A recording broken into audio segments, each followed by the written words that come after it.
Hi viewers, কেমন আছেন সবাই? আশা করি সবাই ভালো আছেন। আজকে আমি আমার বাবার বাড়ির একটি ঐতিহ্যবাহী রেসিপি তৈরি করে দেখাবো। এর জন্য আমি নিয়েছি এখানে 3টা বড় সাইজের টমেটো কেটে, এখানে নিয়েছি জলপাই, এখানে নিয়েছি পরিমাণ মতো মশলা, এখানে নিয়েছি ফোড়ন দেওয়ার জন্য সরিষা এবং চিংড়ি মাছ। আমি চিংড়ি মাছ দিয়ে এবং টমেটো দিয়ে টক রান্না করে দেখাবো।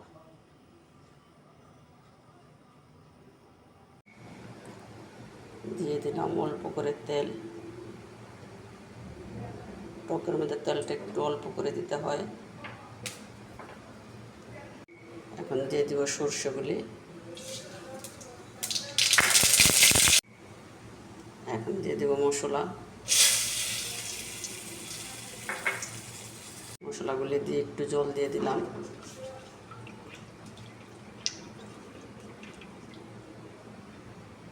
মশলাটা একটু কষবে। এখন চিংড়ি মাছগুলো দিয়ে দেব। চিংড়ি মাছগুলো দিয়ে দিয়েছি। এখন টমেটোগুলো দিয়ে দিব। টমেটোগুলো দিয়ে দিয়েছি। নেড়ে চেড়ে একটু ঢেকে দিব। ঢাকনাটা খুলে আর একটু নেড়ে চেড়ে দিব, যাতে টমেটোগুলো ভালোভাবে সিদ্ধ হয়।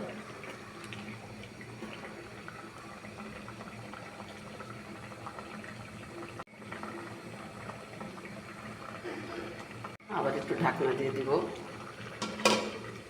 টমেটোগুলো সিদ্ধ হয়ে গিয়েছে। এখন আমি পরিমাণ মতো জল দিয়ে দিব। টকটা একটু ঝোলঝোল হবে। একটু নেড়ে দিব। নেড়ে দিয়ে আমি আবার ঢেকে দিব একটু। এখন জলপাইগুলো দিয়ে দিব।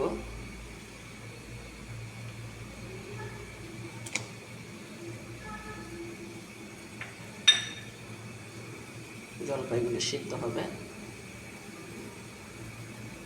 হয়ে গিয়েছে। এখন আমি এটা নামিয়ে ফেলবো।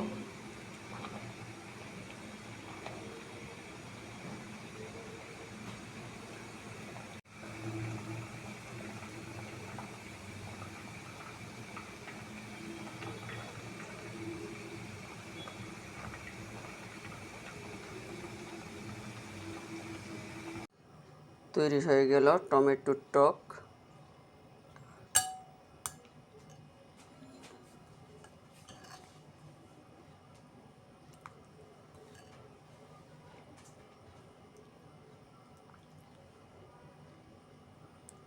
এই টকটা আমার বাবার খুবই প্রিয় ছিল।